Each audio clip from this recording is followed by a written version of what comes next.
Perkenalkan, kami dari kelompok 1 mata kuliah geomaterial ingin mempresentasikan hasil diskusi kami mengenai batuan dan siklus batuan. Adapun kelompok kami beranggotakan dengan saya sendiri, Deta Romi Tuhayu, dengan NIM A1K1230007 dan rekan saya, dan saya Adi Putri Bunda dengan NIM A1K1230001. Dan saya Amelia dengan NIM A1K1230002. Baik, langsung saja saya akan membacakan hasil diskusi kami. Yang pertama, capaian pembelajaran. Nomor 1, menjelaskan konsep siklus batuan sebagai proses dinamis yang melibatkan perubahan fisika dan kimia. Yang kedua, mengidentifikasi karakteristik fisik batuan beku sedimen dan metamorf melalui pengamatan langsung. Yang ketiga, membedakan tekstur, struktur, dan contoh dari ketiga jenis batuan. Dan yang keempat, menggunakan Mindet.org untuk memverifikasi identifikasi batuan dan mengeksplorasi data tambahan. Nah, yang kelima, mengaitkan potensi batuan di Sulawesi Tenggara dengan konsep pembelajaran fisika di sekolah. C. Alat dan bahan. Alat yang pertama, laptop atau smartphone dengan akses internet. Yang kedua, kaca pembesar atau loop 10 kali sampai 20 kali. Terus yang ketiga, palu geologi opsional. Dan yang keempat, magnet sederhana. Yang kelima, HCl encer. Yang keenam, piring gores atau strike plate. Nah, yang ketujuh, penggaris. Adapun bahan-bahannya, yang pertama, koleksi sampel batuan buku atau fisik atau set untuk setiap kelompok. Nah, yang kedua, granit, basal, obsidian atau batuan beku. Yang ketiga, batu pasir, batu gamping, batu serti, atau batuan sedimen. Yang keempat, marmer, kuarsit, sapak atau batuan metamorf. Yang kelima, air dalam botol semprot. 6. Tabel data Mindet.org. Nomor ke-7, lembar kerja ini. Langsung saja saya akan bacakan kegiatan pembelajaran. Nah, kegiatan 1 ini memahami siklus batuan. 1.1 yaitu konsep dasar siklus batuan. Yang nomor 1 pertanyaannya itu, apa yang dimaksud dengan siklus batuan? Jelaskan mengapa disebut siklus. Nah, proses ini disebut siklus karena merupakan rangkaian yang berkelanjutan dan berulang di mana material bumi atau magma, batuan beku, sedimen, dan batuan metamorf terus bertransformasi dan tidak pernah benar-benar berakhir. Yang kedua, agen energi apa saja yang menggerakkan siklus batuan? Kaitkan dengan konsep fisika atau energi panas bumi, energi matahari, dan gravitasi. Jawabannya itu, energi panas bumi menyebabkan peleburan magma dan metamorfisme. Terus energi matahari menyebabkan pelapukan dan erosi melalui siklus air. Terus gravitasi menyebabkan sedimentasi dan transformasi material. Nah, selanjutnya melengkapi diagram siklus batuan. Yang A, pendinginan dan pembekuan atau dari magma ke batuan beku. Terus yang kedua, B, pelapukan, erosi dan transportasi atau dari batuan beku ke sedimen. Yang C, metamorfisme, panas dan tekanan atau dari batuan beku ke metamorf. D, peleburan atau dari batuan beku ke magma. E, litifikasi atau dari sedimen ke batuan sedimen. Terus yang F, pelapukan, erosi dari batuan metamorf ke sedimen. Oke, itu saja yang bisa saya sampaikan. Saya silakan rekan saya untuk melanjutkan. Baik, lanjut pada kegiatan kedua yang dimana yaitu pengamatan batuan beku. Langsung saja pada kegiatan 2 ini ada beberapa aspek pengamatan, yaitu pertama ada aspek pengamatan granit. Nah, di mana pada aspek pengamatan granit ini dilihat pada warna.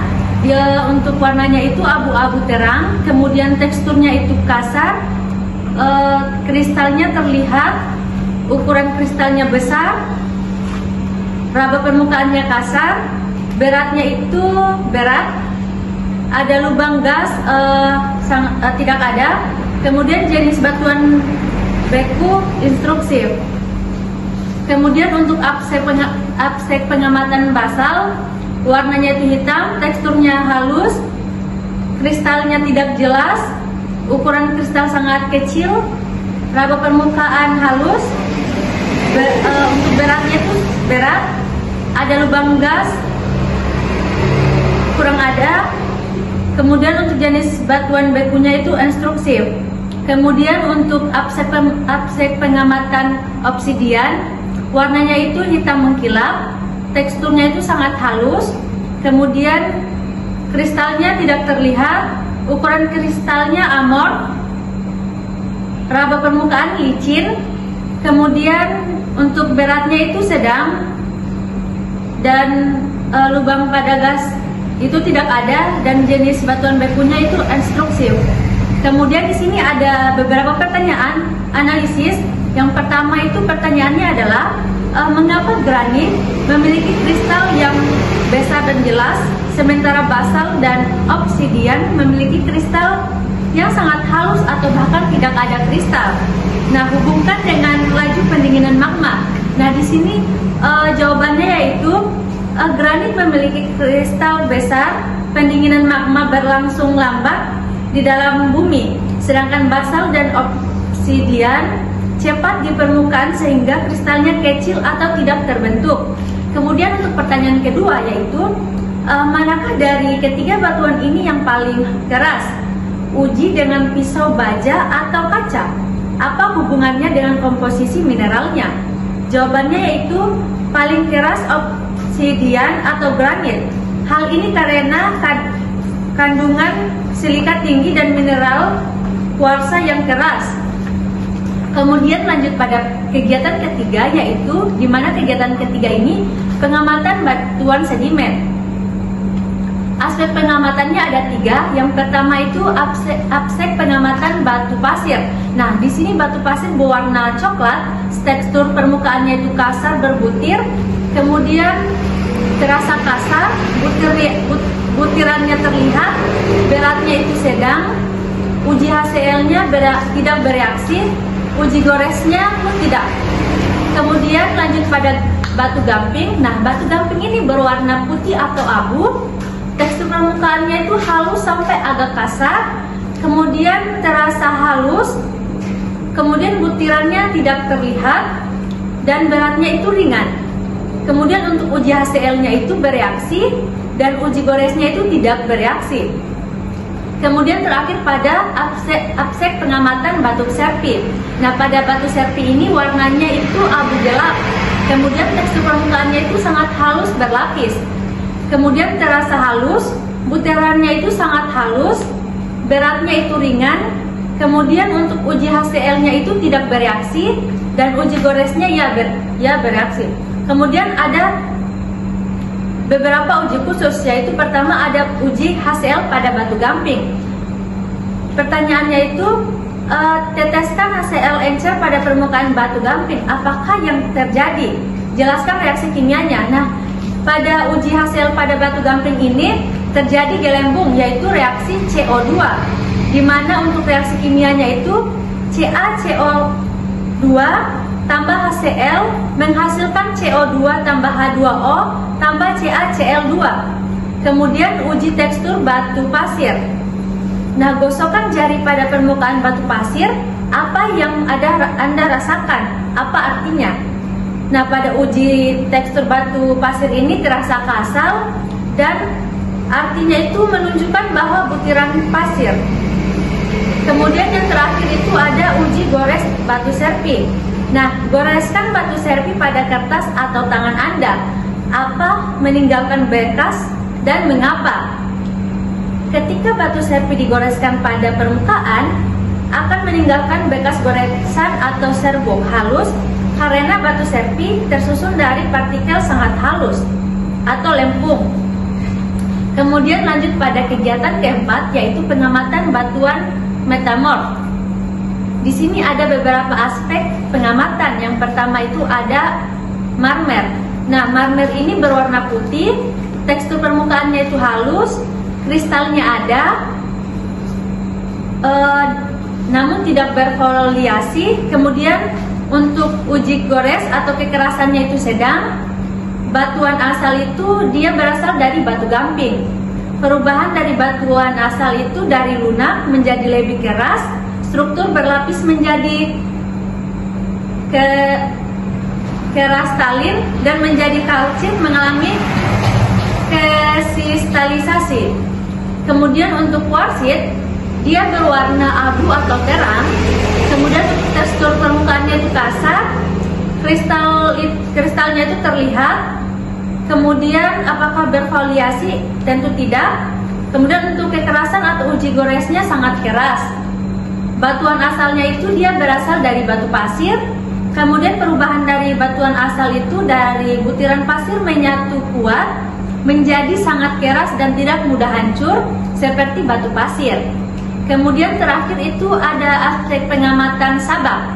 Nah, di mana di sini warnanya itu gelap, tekstur permukaannya itu halus, kristalnya itu kecil dan tidak jelas. Kemudian apakah berfoliasi? Tentu ada. Kekerasannya itu atau uji goresnya itu sedang. Batuan asal itu dia berasal dari batu serpik. Perubahan dari batu asal itu dia menjadi berlapis atau folesik jelas, lebih keras dari batu asal dan mudah dibelah tipis. Kemudian ada beberapa pertanyaan analisis, yaitu pertama, pada pertanyaan pertama yaitu bandingkan marmer dengan batu gamping atau batuan asalnya. Apakah perbedaan utama yang Anda amati? Proses apa yang menyebabkan perubahan ini? Nah, di sini dijawab bahwa marmer lebih keras dan kristalnya lebih jelas. Nah, perubahan terjadi karena panas dan tekanan atau metamorfisme. Kemudian pertanyaan kedua yaitu apa yang dimaksud dengan foliasi pada batuan metamorf? Apakah marmer dan kuarsit memiliki foliasi dan mengapa? Nah, di sini jawabannya yaitu foliasi adalah lapisan pada batuan akibat tekanan. Nah, marmer dan kuarsit yaitu tidak berfoliasi karena mineralnya seragam. Dan sabak yaitu berfoliasi karena tekanannya tinggi. Baik, mungkin itu saja yang bisa saya paparkan. Saya kembalikan kepada moderator. Baik, mungkin teman rekan saya bisa melanjutkan lagi yang ingin disampaikan. Baik, selanjutnya itu kegiatan 5, di mana kegiatan 5 ini kita akan memverifikasi dengan mindat.org. Pertama kita akan verifikasi batuan beku, di mana kita cari dulu salah satu batuan beku yang dapat diamati melalui mindat.org. Informasi yang dicari itu data yang kami dapat dari Mindat adalah granit, verifikasinya batuan beku intasif, itu komposisi mineral utamanya kuarsa, felspar dan nika. Teksturnya itu kasar, warnanya terang, kegunaannya sebagai bangunan atau lantai. Lokasinya yang ada di Indonesia itu Bangka Belitung, Kalimantan, dan Sumatera. Kegiatan 5.2 itu tentang eksplorasi batuan sedimen di Sulawesi Tenggara. Jadi ada beberapa pertanyaan yang kita cari lewat Imeston di mindat.org. Lokasinya itu di Sulawesi Tenggara. Pertama, di daerah mana saja batu kapur ditemukan di Sultra? Ada di Buton dan Konawe Selatan, serta juga Kolaka. Pertanyaan kedua itu apa kegunaan ekonomi batu kapur? Jawabannya itu untuk semen, kapur bangunan, serta pupuk. Ketiga itu apakah batu kapur di Sultra telah Pertanyaan ketiga itu apakah batu kapur di Sultra telah termetamorfosis menjadi marmer? Jika ya, di mana lokasinya? Ya, jawabannya iya. Termetamorfosis menjadi marmer, tepatnya di Kolaka. Kegiatan ketiga itu eksplorasi batuan beku di Indonesia. Di sini kita cari granit di mindat.org berdasarkan lokasinya di Indonesia. Di mana ada pertanyaannya, sebutkan 3 lokasi di Indonesia yang memiliki batuan granit. Saat itu Bangka Belitung, 2 Kalimantan Barat, 3 Sumatera Utara. Pertanyaan kedua, apa kegunaan granit dalam kehidupan sehari-hari? Pertama itu sebagai bahan bangunan, meja dapur, dan lantai. Selanjutnya kegiatan 5.4 itu pencarian batu metafor. Ini kita disuruh cari marble di mindat.org. Adapun pertanyaan-pertanyaan itu, satu, apa perbedaan utama antara magma dan batu gamping berdasarkan data di mindat.org. Nah, di sini magnet itu lebih keras dan kristalin dibandingkan dengan batu gamping. Kedua, di negara mana saja magnet terkenal ditambang. Negaranya itu seperti Italia, Turki, Yunani, dan Indonesia.